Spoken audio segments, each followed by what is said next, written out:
рамках программы, в том числе включая 2025 год, из республиканского бюджета было предоставлено 600 миллионов рублей, в том числе и 25 год тоже. В том числе и 25 год тоже.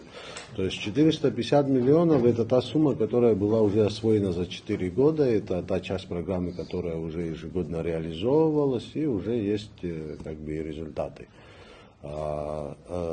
150 это те, которые в 2025 году, сейчас в текущем году как раз вот они реализуются. Мы на той стадии, что как раз сейчас и саженцы предоставляем, и техника как раз обрабатывает, то есть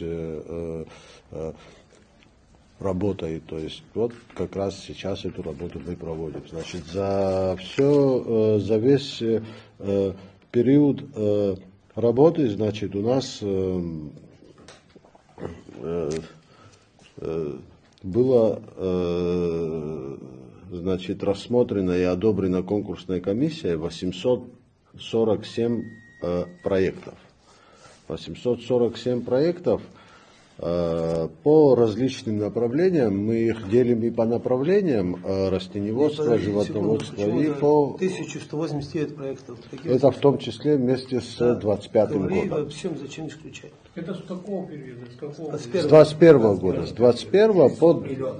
Да, с 21 по текущий год. Значит, всего реализовано уже, значит, если мы по районам будем разбирать, то в Гагарском районе 28 проектов на сумму 12,7 миллионов рублей. В Гудаутском районе 178 проектов на сумму 73 миллиона рублей. В Сухумском районе 98 проектов на сумму 41,3 миллиона рублей. В Кулерипском районе 96 проектов на сумму 43,7 миллионов рублей.